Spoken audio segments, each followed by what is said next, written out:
आप सभी भक्तों का मेरे YouTube चैनल राधे कृष्ण में हार्दिक स्वागत। आप पर, आपके परिवार पर माता पार्वती और शिव की असीम कृपा सदैव बनी रहे। सोमवार व्रत कथा। सोमवार के व्रत को लेकर मान्यता है कि इस व्रत को करने से भगवान शिव अपने भक्तों की मुराद जल्दी पूरी करते हैं। सोमवार का दिन भगवान शिव को समर्पित है, इसलिए इस दिन भगवान शिव की पूजा और व्रत करने का महत्व और ज़्यादा बढ़ जाता है। यदि आप सोमवार के व्रत करते हैं तो आपको सोमवार व्रत कथा पढ़ना बेहद ज़रूरी है, क्योंकि इसके बिना आपका व्रत अधूरा माना जाता है। सोमवार व्रत कथा। देवों के देव महादेव बहुत ही भोले माने जाते हैं, इसलिए उनका एक नाम भोलेनाथ भी है। पौराणिक कथा के अनुसार भगवान शंकर को प्रसन्न करने के लिए किसी भी तरह के खास विशेष पूजन की आवश्यकता नहीं होती, क्योंकि कहा जाता है कि वे तो भोले हैं और भक्त की मन से की गई पूजा मात्र से वे प्रसन्न हो जाते हैं। अगर आप भी शिव की भक्ति और कृपा पाने के लिए सावन के सोमवार व्रत करते हैं तो इस कथा से भोलेनाथ प्रसन्न होते हैं। एक बार किसी नगर में एक साहूकार रहता था।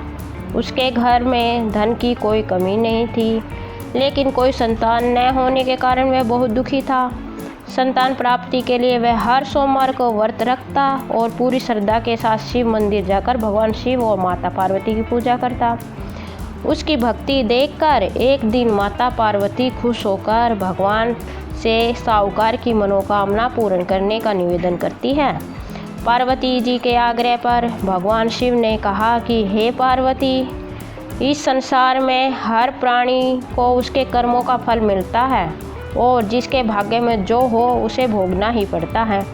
लेकिन पार्वती जी ने साहूकार की भक्ति देखकर उसकी मनोकामना पूर्ण करने की इच्छा व्यक्त की।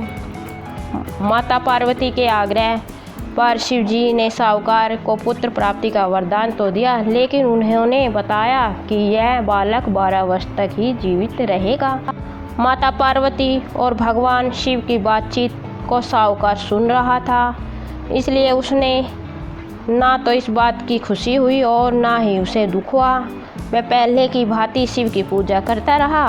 कुछ समय बाद साहूकार की पत्नी ने एक पुत्र को जन्म दिया।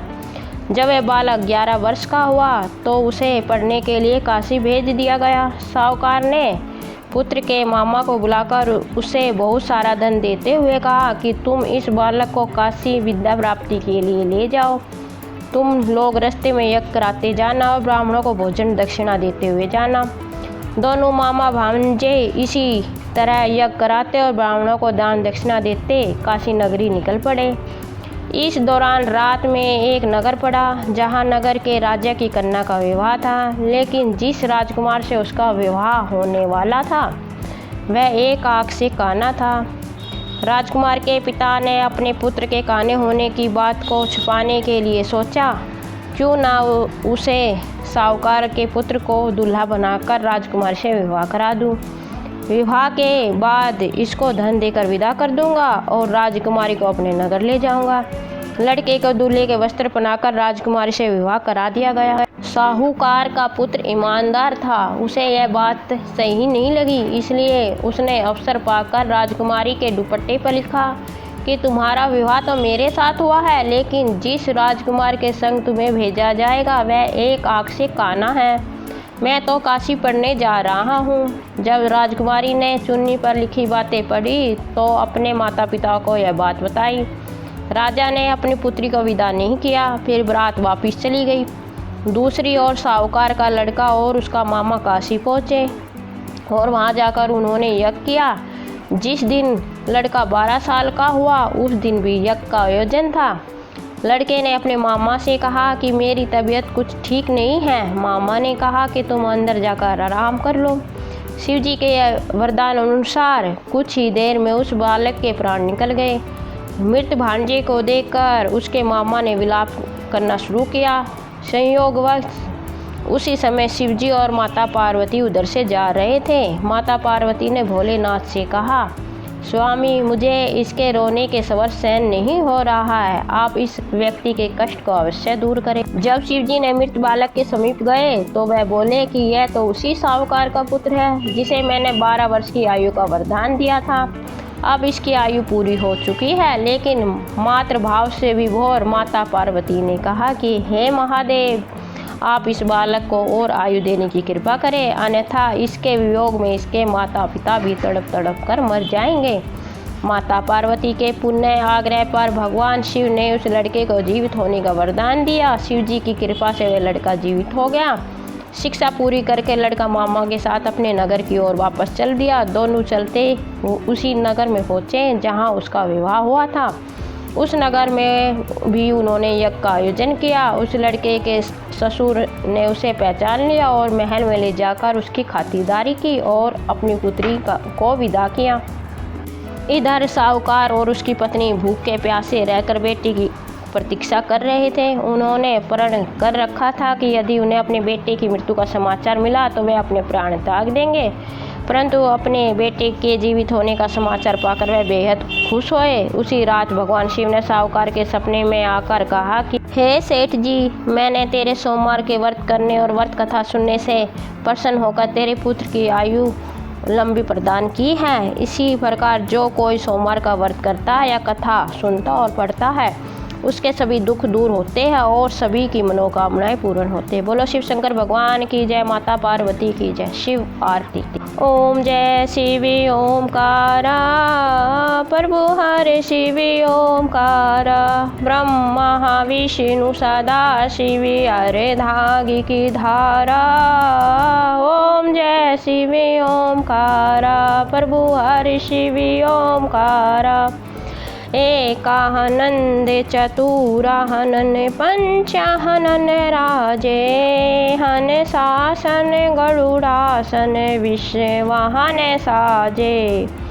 ओम जय शिवी ओमकारा, प्रभु हरि शिवी ओमकारा, दो भुज चारु चतुर्भुज दस भुज अति सोहे, तेरे गुण रूप निरखता तेरे गुण जन मोहे। ओम जय शिवी ओमकारा, प्रभु हरि शिवी ओमकारा, अक्षय माला हवन माला रूढ़ माला धारी, चंदन मृग मद सोहे भाले शशिधारी। ओम जय शिवी ओमकारा, प्रभु हरि शिवी ओमकारा, श्वेतांबर पीतांबर बाघांबर अंगे, सनकादिक गरुड़ादिक भूतादिक संगे। ओम जय शिवी ओमकारा, प्रभु हरि शिवी ओमकारा, कर के मद कमुंडल चक्र त्रिशूल धरता, जग करता जग भरता जग संहार करता।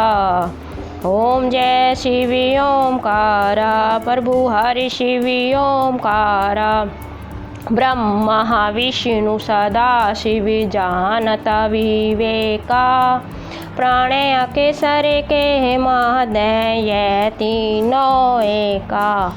ओम जय शिवी ओमकारा, प्रभु हरि शिवी ओमकारा, काशी में विश्वनाथ विराजत नंदी ब्रह्मचारी, नित्य उठी भोग लगावत महिमा अति भारी।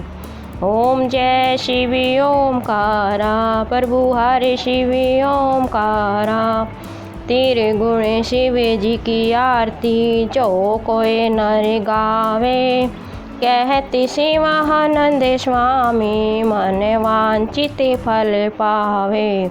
ओम जय शिवी ओमकारा, प्रभु हरि शिवी ओमकारा, ब्रह्मा विष्णु सदा शिवी अर्धांगी की धारा, स्वामी अर्धांगी की धारा। ओम जय शिवी ओमकारा, प्रभु जय शिवी ओमकारा। बोलो शिव शंकर भगवान की जय, माता पार्वती की जय। शिव चालीसा। श्री गणेश गिरिराज सुवन मंगल मून सुजान, कहे अयोध्या दास तुम दह्यु अभय वरदान। जय गिरिराज पति दीन दयाला, सदा करत संतन प्रतिपाला। बाल चंद्रमा सोए तिनके कानन, कुंडल नाग फनी के अंग। गौर सिर गंग बहे मुंड माला, तन छार लगाए वस्त्र खाल बागंबर सोए। छवि को देख नागमुनि मोहे, मैना मातु की है दुलारी। बाम अंग से ओहत छवि न्यारी, कर त्रिशूल सोहत छवि भारी। करत सदा शत्रुन सैकारी, नंदी गणेश सोहे तहें कैसे। सागर मध्य कमल है जैसे, कार्तिक श्याम और गणगाऊं। या छवि को कही जात न काऊ, देवन जभी जाए पुकारा। तभी दुख प्रभु आप निवारा, किया उपद्रव तारक भारी। देवन सब मिली तुम्हें जुहारी, तुरंत पड़ासन आप पठाऊ। लवनियेश मैं ही मारी गिराऊ, आप जलंधर असुर सनारा। सुयश तुम्हें पे विदित संसारा, त्रिपुरासुर सन युद्ध मचाए। सभी कृपा कर लीन बचाए, कृपा तपहि भगीरथ भारी। प्रभु प्रतिज्ञा तसु पुहारी, दानी महिम तुम सम काऊ नाही। सेवक सुश्रुति करत सदाहि, वेद नाम महिमा तब गाई। अखत अनादि भेद नहीं पाई, प्रकट उदित मंथन में ज्वाला। जरे सुरासुर बहे विलाला, किन्हें दया तहम करी सहाय। नीलकंठ तब नाम कहाई, पूजन रामचंद्र तब कीना। जीत के लंक विभीषण दीना, शेष कमल में हो रे धारी। किन्हें प्रतीक्षा तभी पुहारी, एक कमल प्रभु रखवाए। जो ही कमल नैन पूजन चहे सोई। कठिन भक्ति देखी प्रभु शंकर, बहे प्रसन्न दिए इच्छित वर। जय जय जय अनंत अविनाशी, करत कृपा सबके घटवासी। दुष्ट सकल नित्य मोहि सतावे, भरमत रहे मोहि चैन न आवे। त्राई त्राई में नाथ पुकारे, यही अवसर मोहि आन उभारो। ले त्रिशूल शत्रुन को मारो, संकट से मोहि आन उबारो। मातु पिता भ्राता सब कोई, संकट में पूछत नहीं कोई। स्वामी एक आस तुम्हारी, आए हरू सब संकट भारी। धन निर्धन को देत सदा ही, जो कोई नाचे जाचे वो फल पाही। अस्तुति के ही विधि करो तुम्हारी, शंभु नाथ अब चूक हमारी। शंकर हो संकट के नाशन, मंगल करण विघ्न विनाशन। योगी यति मुनि ध्यान लगावे, नारद सारद शीस नवावे। नमो नमो जय नमो शिवाय, सुर ब्रह्मादि के पार न पाए। जय पाठ करे मन लाई, तापर होत शंभु सहाई। ऋषियों जो कोई हो अधिकारी, पाठ करे सो पावन हारी। पुत्रहीन कर इच्छा कोई, निश्चित शिव प्रसाद तेजी होई। पंडित त्रोची को ल्यावे, ध्यान पूर्वक होम करावे। त्रोची व्रत करे हमेशा, तन नहीं ताके रहे कलेसा। धूप दीप निवेद चढ़ावे, शंकर समुख पाठ सुनावे। जन्म जन्म के पाप नसावे, अंतवास शिवपुर में पावे। कहे अयोध्या आस तुम्हारी, जानी सकल दुख हरू हमारी। नित नेम कर प्रातः ही पाठ करो चालीसा, तुम मेरी मनोकामना पूर्ण करो जगदीशा। मकसर छठी हेमंत ऋतु सावंत 64 जान, अस्तुति चालीसा शिव ही पूर्ण कीजिए कल्याण। जय शिव शंकर भोलेनाथ, जय माता पार्वती। आपको मेरा वीडियो कैसा लगा कमेंट बॉक्स में अवश्य बताएं। मेरे वीडियो को लाइक शेयर और चैनल को सब्सक्राइब करें और कमेंट बॉक्स में जय शिव शंकर भोलेनाथ और माता पार्वती अवश्य लिखें।